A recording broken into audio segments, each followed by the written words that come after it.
Today I fucked up by lying to my wife for 13 years. Today I fucked up by lying to my wife for 13 years. My wife hates orange and lime-flavored candies. I love them. Well, love the orange, like the lime. So, she passes on the orange Starburst to me. She passes the orange and green Skittles to me. She passes the orange and green gummy bears to me. This has been happening for 13 years. What she doesn't know is that the green Haribo gummy bears are actually strawberry.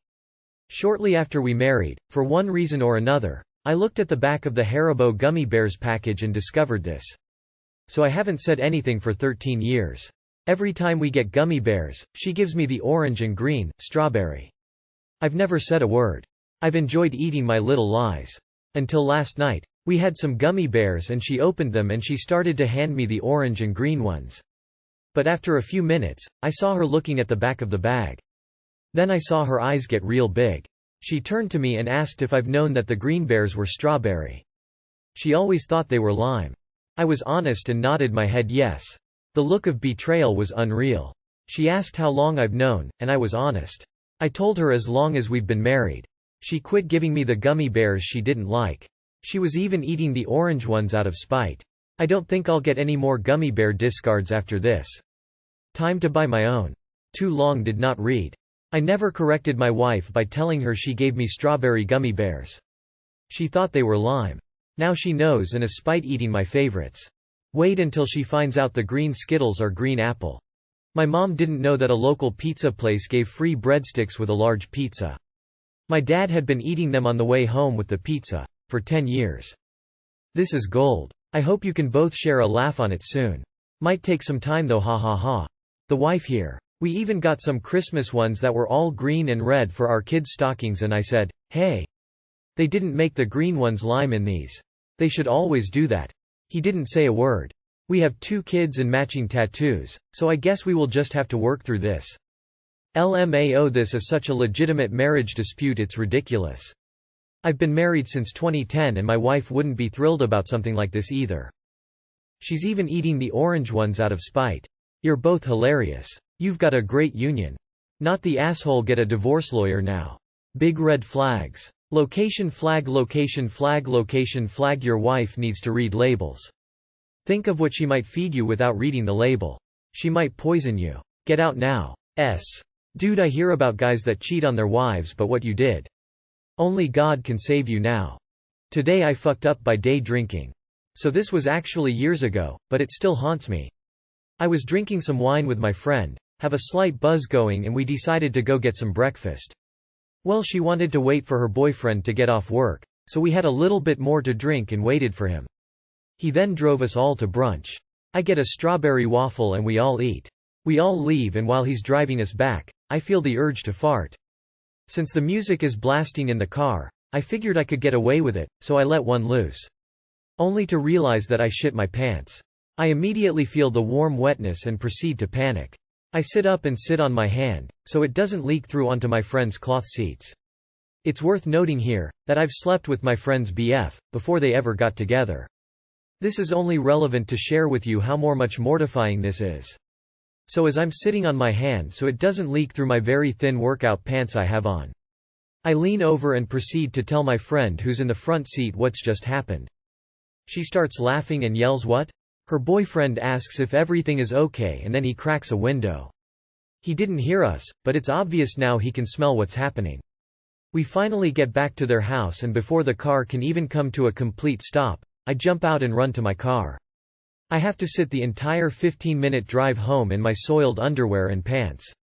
As soon as I pull up to my driveway I rip my clothes off and throw them in the outside trash and run inside to shower.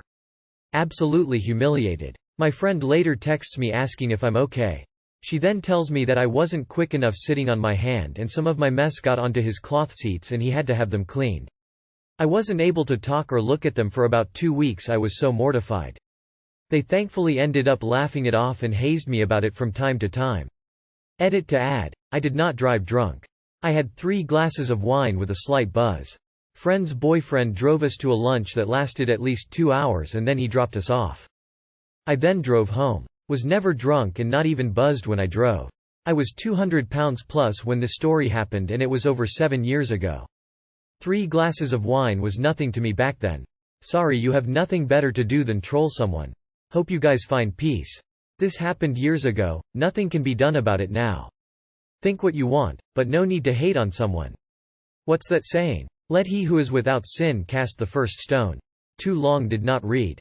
After drinking and eating a sugary meal, I farted in my friend's car, only to realize I had diarrhea and shit my pants. I got my mess on his cloth seats and was extremely humiliated. As my dad always said, never trust a fart. On the other hand, you seem to have good friends. Love is like a fart after all. If you have to force it, it's probably crap. Rip op loudly crying loudly crying loudly crying. This was a good one. Haven't read a good today I fucked up in a while. I'd give this a higher award than all seeing upvote if I could, but I have no more coins. Damn girl, I would have never spoken to them again in my life. You know you're an adult when people start asking if you're okay instead of ridiculing you for shitting yourself.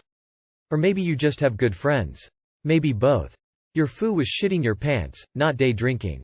The only realistic outcome here is to change your name, move away and start a new life. Throwing away the clothes was a good start. Also the fact that you were willing to fart in a car with the windows rolled up lol. You were okay with hotboxing your friends with your fart? LMAOO. Today I fucked up by causing my girlfriend to have a panic attack while trying to extract a lost dildo. This happened just an hour ago but I am still reeling from it. Me, M23, and my, F22, girlfriend were getting frisky. She was on top and me wanting to spice things up a bit knowing she likes butt stuff. I grabbed a small dildo she has and to her agreement started to put it up her butt. After some grinds and some strokes it kind of gets drawn most of the way up there, so I let her know and she says it's fine. I guess 2 seconds later she felt something wasn't right, so we stopped having sex and checked, and now it was fully up there and starting to disappear like a serpent slithering back into its cave. The lube is slippery. I'm trying to help. She can barely adjust for fear of losing it forever, and both of us are now worried about being one of those people that goes to the with some weird shit up their ass.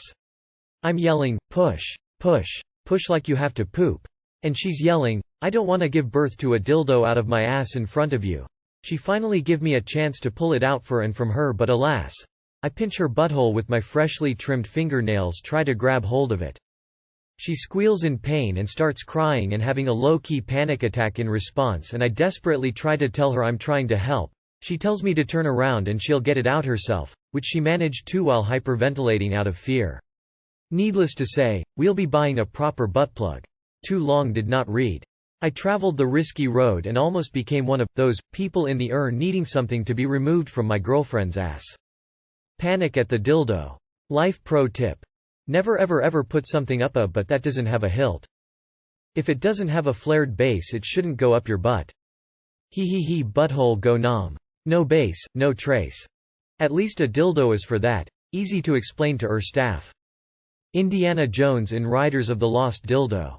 Sigh. Young love. And #X200B. Lol. Glad everything worked out. Today I fucked up by trying something.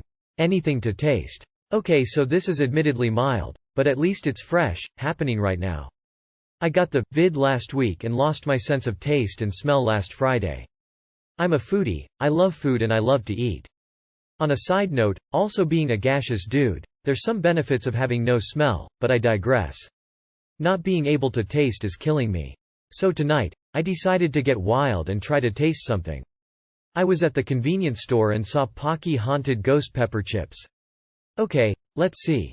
I should mention, I don't mind hot foods, but a strong jalapeno is about my limit. Ignoring the several, they really are hot, type warnings, I smelled. It tickled my nose, but I couldn't smell anything hot. So I dove in. 2 chips in rapid succession. Pretty much nothing, but I could taste something, so 2 more. Then, all the sudden wham. Holy hot. Like, pretty much fire. And it was in my mouth, on my lips, inside and outside, everywhere. I was driving and had a little of a bottle of water left over, but otherwise nothing to take the fire out of my mouth. Luckily about 10 miles down the road, another convenience store, and I grabbed a chocolate bar which mostly fixed the problem. However, to add insult to injury, about 5 minutes ago, I rubbed my eyes and now my eyes are on fire. Too long did not read. COVID didn't stop me from tasting a large dose of capsaicin. Milk or coconut oil. Capsaicin is not water-soluble, but oil or milk fat will disperse the heat. Pretty sure alcohol works too, but you are driving. Chocolate was a decent choice due to the fat, but doesn't work quite as well. This information may only seem helpful for next time, but it may also be helpful in 3-12 hours. Good luck. You should be isolating at home though. This is interesting because my brother once mentioned that spice is a feeling and not really a flavor. If that makes sense? In this case, unless you actually tasted the chip flavor, I feel like he may be right. Skull. Don't touch your privates. Thank you for your research. Maybe it's because spiciness is not a flavor but a sensation. You experience the burn in your mouth not through taste buds. And #X200B. GIF. Giphy, HOHC 63 Reef II. What comes next is worse than not being able to taste. Having your taste distorted, somewhat. After recovering, for me, everything tasted and smelled like rotten garlic. Then like rotten eggs. Then now I can't even describe it. It's been 3 months now.